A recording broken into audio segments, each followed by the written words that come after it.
Hi, Patricia. Sergeant Ranty, Liverpool Township. You helped your buddy with possibly help move a body.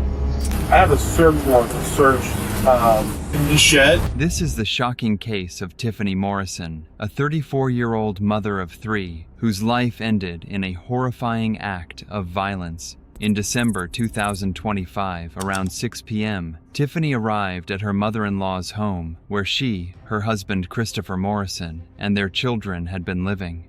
Before entering, she recorded a short video saying goodbye to a man she had been having an affair with, Jake Hill, declaring, "I'm done. It's over."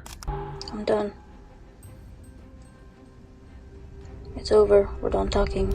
She then walked inside, greeted her children by the Christmas tree, and vanished.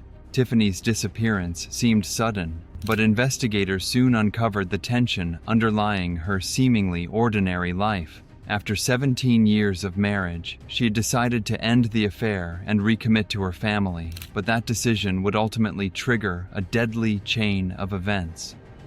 3 days later, on December 20th at 6:49 a.m., police received a call from Thomas Slager, who reported that his son, Randy, may have helped move a deceased body. Randy revealed that on the night of Tiffany's disappearance, Christopher had asked him to assist in moving something from the house. Disturbingly, Randy described discovering Tiffany's body in the home, concealed in a carpet, while Christopher attempted to frame Jake Hill for the murder. Investigators learned that Christopher had purchased a reciprocating saw and blades 2 days before Tiffany disappeared and had been in possession of incriminating messages and photos exchanged between himself and Jake, which revealed a strong motive fueled by jealousy and rage. Hi, Patricia. Sergeant Ranty, Liverpool Township. I have a search warrant to search shed. So this is a copy of the search warrant. Officer Talbot, Kenan, and myself, we're going to go up, we're going to look around. The search warrant is for anything not your house. Any of the outlining buildings or any of the permanently. No problem with any of that. And house of kids. Right now they're with the other grandma. The services were this morning, and they, the viewing, there's no viewing. What? It is. It's very horrible. I mean, I'm sick to my stomach. I want to burn the shed down as soon as possible. No one to know when I can do that. It's all still part of evidence, so our prosecutor would be able to answer that, but we'll be talking again soon. I don't know what to do with it. You know what I mean? I found all kinds of knives in here. I took all those out of the bedroom, and I think I'm just going to store them in the garage. Okay. I don't know what, you know what I mean? Yeah. I look like hell, but I can't help it. Your son's had me up every morning at 4 o'clock. So. Sad. Sick. And I gotta still live here, you know what I mean? I get it. It's just Let us sick. get done what we need to do. Is it alright to call you Kay? Okay. And we'll give you a copy of the inventory when we're done. Alright, I'm not really worried about the inventory. Well, we have to get it. I mean, Chief Howard. We got somebody today, supposedly he killed his wife. She's out back, so we've been working the search warrant. We just got it. We wanted to get him out of the house because he was going to kill all the kids and stuff. What's the plate numbers? I don't know the plate number on this. I got the Jeep here. You yell, give me some help. Right here in front of his house. Alright. Alright.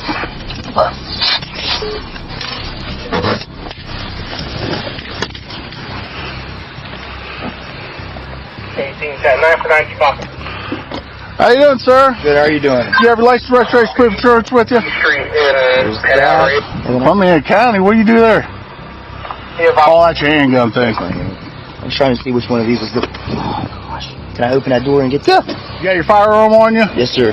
Where's it at? It's on my belt line. It's on your belt line? Yeah. Hey, do me a favor so we're all safe. Just step out for a second. Sure. Keep your hands on your head because I don't want shot or anything. You know what I mean?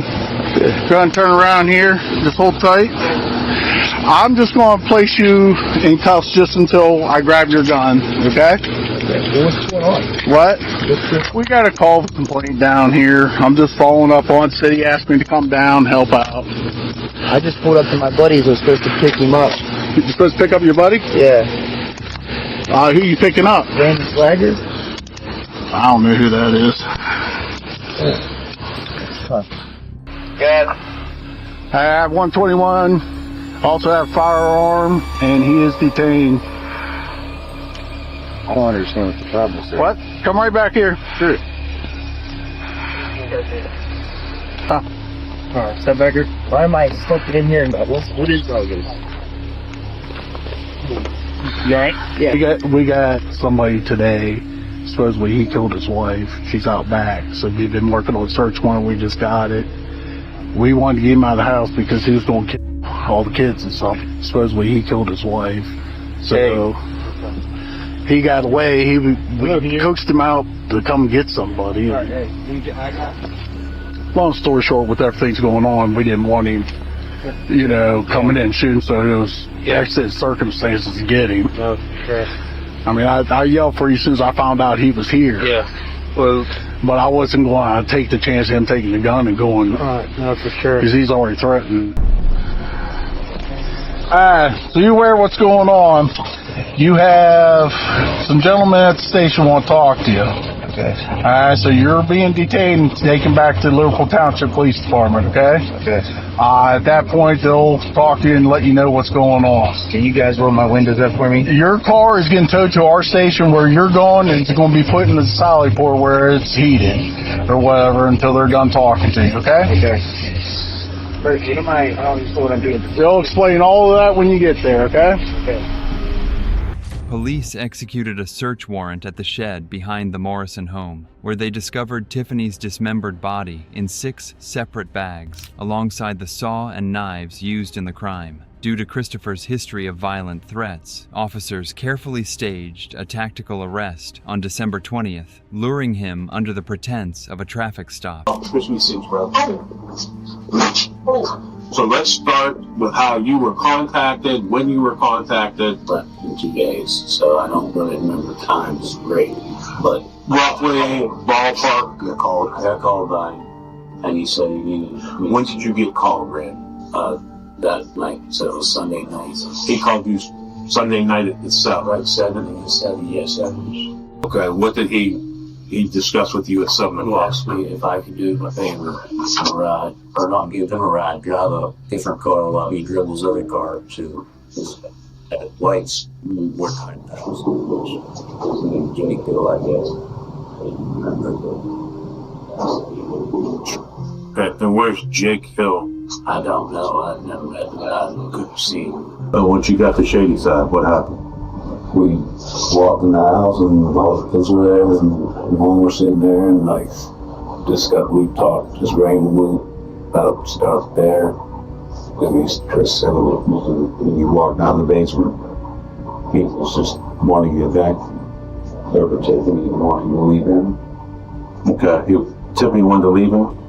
I didn't see him just threatening when somehow and I don't know. As I work there for all this stuff. Somehow she was back at the house. And she was there at the house at some point. That's where he put that bullet hole in the shower curtain, where we shower. He showed me the bullet hole. When I got downstairs, he looked at me, he started crying, he started telling me that Tiffany and we're fighting. She was leaving for some dude that sent him some damn pics or something. And that he shot her. I couldn't believe that. And he whipped his gun out, slashed the gun out, and I took it away. He couldn't get the body out of the house and into the shed. And I tried to talk to him with telling him I was stupid. I told him he was an idiot. He should probably turn himself in, all that, but none of it, nothing. I mean, I couldn't convince him to do anything besides he wanted to. He asked me to help him roll her up into the curtain. I didn't know to that. I do remember going downstairs in the basement yesterday to get a bag. Okay. I was gonna do laundry, but when I asked the kids to get their clothes together, he'd said, "Mom, you do enough. We'll take care of the clothes." He did not want me in the basement for some reason. And he had been hanging down there, and that she was down there with him. Well, what I thought. I mean, as far as I know, she was with him. And she did come upstairs Sunday night, or was it? Monday. She did come up, and I was standing there at the Christmas tree, and she come flying past me, and you know, she was having an affair with this guy, so I figured she was hanging down there from embarrassment. Shame, you know. I grabbed a hold of her, and I kissed her on the side of the face, and I told her I loved her, you know, and she says, I love you too. See, when all this was going down yesterday, I thought maybe he himself. That's what I was thinking, but couldn't make sense to me that his vehicle wasn't there. You know what I mean? Because I'm like, why are they in shame? You know? And that's, you know, but then, I mean, this is just all so much. Hey, I'm Chief Kinnaman for Liverpool Township Police Department. I gotta ask you before we go, you willing to talk to us? I guess it depends on what it's about. All right, well, you can stop at any time if you decide you want to talk to an attorney. A Jeep's in my name, right?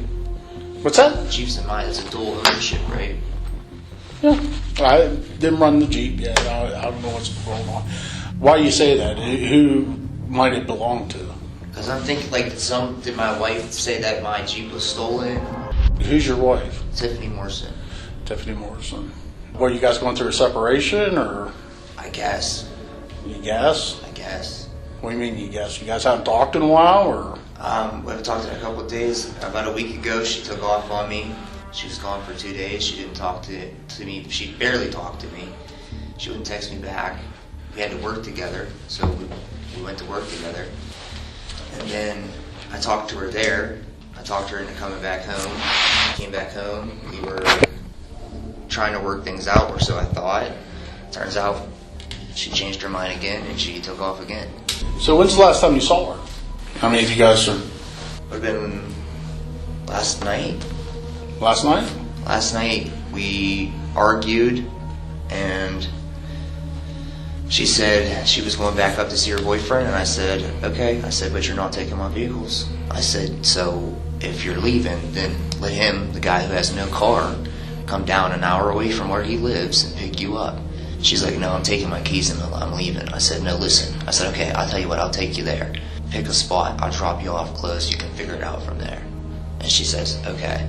So we started down a hill, we started into an argument. I kicked her out of my Jeep, and that was it. During questioning, he initially tried to provide an alibi, but eventually began to reveal details of his relationship and the events leading to Tiffany's death before requesting an attorney. Given the overwhelming evidence, the dismembered body, witness testimony, text messages, saw receipt, and threats, Christopher Morrison was charged with aggravated murder, tampering with evidence, gross abuse of a corpse, possession of criminal tools, and firearm specifications. He was held on a $1.5 million bond and later sentenced to life in prison, with the possibility of parole after 25 years. If you enjoyed this video, subscribe to our channel and hit that bell icon for more interesting videos like this.